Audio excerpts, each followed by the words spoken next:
You're listening to Civic Media. You can tune into any of our live shows on any radio station across the state with the Civic Media app. Find us in your phone's app store and listen anytime, anywhere. This is your WISS Daily News Roundup for Oshkosh Air Support, 98.3 FM and 1100 AM. For 98.3 and 96.5 WISS News, I'm Lisa Hale. When firefighters in Idaho responded to a grass fire Sunday, they were ambushed. 2 were killed and another is in the hospital. One of the firefighters killed in the attack was Neenah High School 2001 graduate Frank Harwood. The shooter was later found deceased with a flint fire starter and the weapon used to kill the firefighters. Authorities believe he started the fire on purpose with the intent to ambush the men. In September, the Oshkosh Common Council voted to increase the fines for illegal fireworks within the city.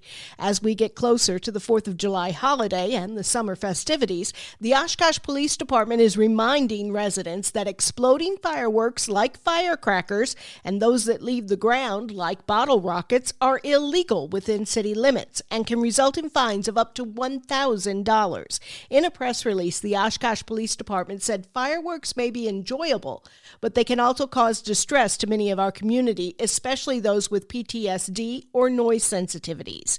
OPD will be monitoring firework retailers and will respond to complaints to enforce the new ordinance and fines. The Appleton Fire Department is enhancing its emergency medical services by adding advanced life support services to its toolbox. Recently, the department was certified by the Wisconsin Department of Health Services as a 911 non-transporting paramedic provider. Fire Chief Jeremy Hansen said while Gold Cross Ambulance will still provide emergency transportation services to Appleton, this will allow his paramedics to deliver critical interventions immediately when seconds count. It's 126 years old, and lawmakers and leaders have been advocating for its closure for years. Yesterday, Mark Bourne, the co-chair of the Republican-controlled Joint Finance Committee, said that as part of the discussion on the state budget, the groundwork is being laid to close Green Bay Correctional Institution. But I think it's important to note that we're investing across the entire state system, including moving forward plans in the Department of Corrections to make sure that we right size and innovate in that area for the future, and also make sure that we close Green Bay Correctional by 2029. Meanwhile, Democratic State Senator Kelda Roys says there are no guarantees. The Republicans just threw it right in the garbage and are now doing this trick again to put it in this very fancy lockbox where it's never going to happen. It is a phantom. It's a total mirage. There's nothing that we're doing in this budget that's going to allow Green Bay to be closed. Green Bay Correctional Institution opened its doors in 1898. Lawmakers spent the day yesterday working on the bipartisan budget deal. It marks a shift in strategy for legislative Republicans who had previously ended negotiations with Governor Tony Evers over funding for child care, education, and the UW system. But they came to an agreement on child care, and they'll continue to fund providers. Savannah Tomei-Olson has details. Child Care Counts is the government subsidy program that's helped providers stay afloat for years. A survey showed without that money, a quarter of child care centers across Wisconsin could close. The budget deal technically allows Child Care Counts to end while starting new initiatives and new payments to providers. Ruth Schmidt is the executive director of the Wisconsin Early Childhood Association. She was hoping for something like this. I have never felt this level of optimism about childcare, and I think that feels good. It feels like people are listening to advocates. They're listening to parents who are calling and saying, I'm in a crisis and I can't do this. The plan also includes a $1.3 billion tax cut, increased funding for the UW system, more money for infrastructure and roads, and increases for special ed reimbursement rates. For Civic Media News, I'm Savannah Tomei-Olson. The budget is set to go to the full legislature for a vote sometime today. Republican leaders say they have the votes, even though a few Republicans in the Senate have said they wouldn't vote for this budget. After it gets the full approval from lawmakers, Governor Tony Evers has 10 business days to sign it. A prisoner accused of killing her cellmate at Tachita Correctional Facility has pleaded no contest to homicide. Joanne Krulatz reports. Prosecutors charged 29-year-old Taylor Sanchez in January 2024 with first-degree intentional homicide in 68-year-old Cindy Schultz-Judas's death in 2023. According to the criminal complaint, Sanchez beat Schultz-Judas to death because Sanchez was hearing voices. Sanchez initially pleaded not guilty due to insanity. Online court records show she changed her plea Monday to no contest, meaning she acknowledges there's enough evidence to convict her, but is not admitting guilt. Sanchez faces a mandatory life sentence when she's sentenced July 28th.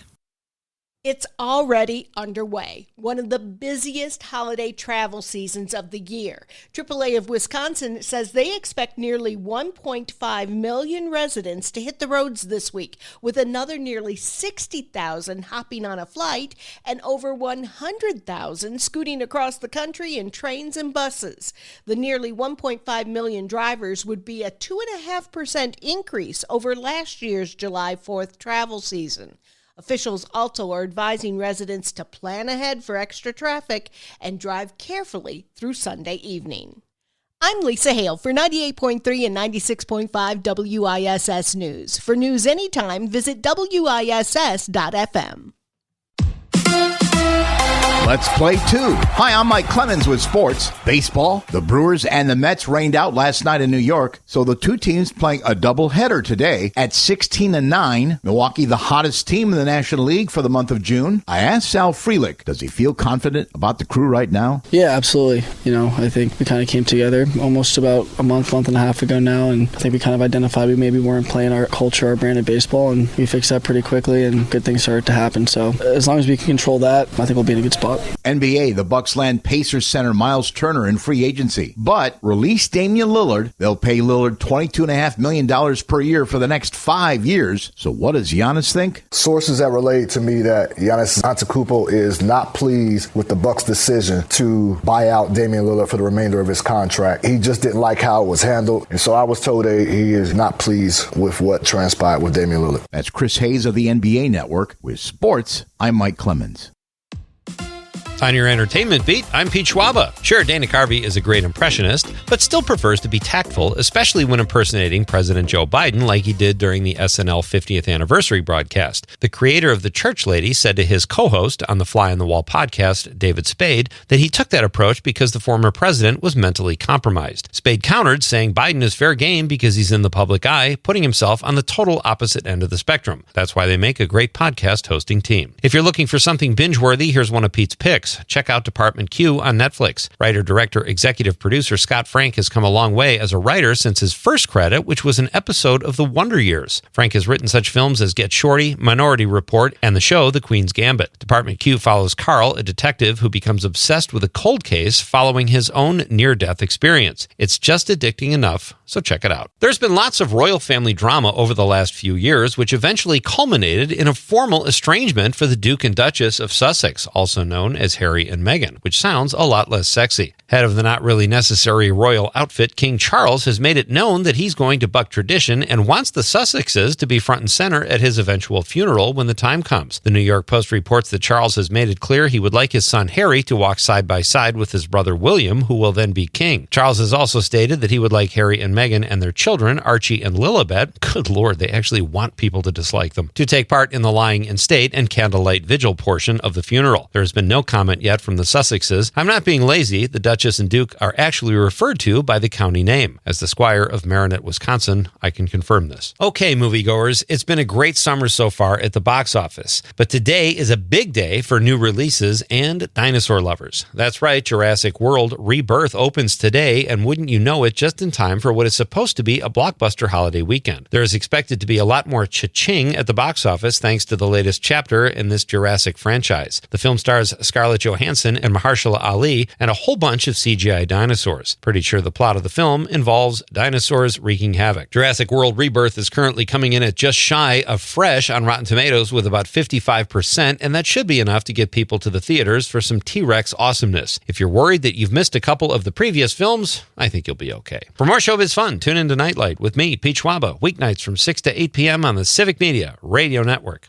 We have a slight chance of a scattered shower or thunderstorm later this afternoon and again tonight. Otherwise, mostly sunny today with a high in the mid-80s this afternoon. Tonight, we're going to drop into the lower to mid-60s. Tomorrow, sunshine, isolated storms, 83. I'm meteorologist Sean Cable. Temperature now 73. That's your WISS Daily News Roundup from Civic Media. Subscribe to this podcast on Spotify, Apple, or wherever you find your podcasts. Find more news at WISS.FM. The national news cycle never stops, but it can be hard to find news about your local community. Civic Media is dedicated to providing quality local and state news coverage across Wisconsin. With the Civic Media app, you can get notifications about local stories that matter to you and your community. Find the free Civic Media app in your phone's app store and choose notifications from the menu to tell us what kind of news you want to hear about.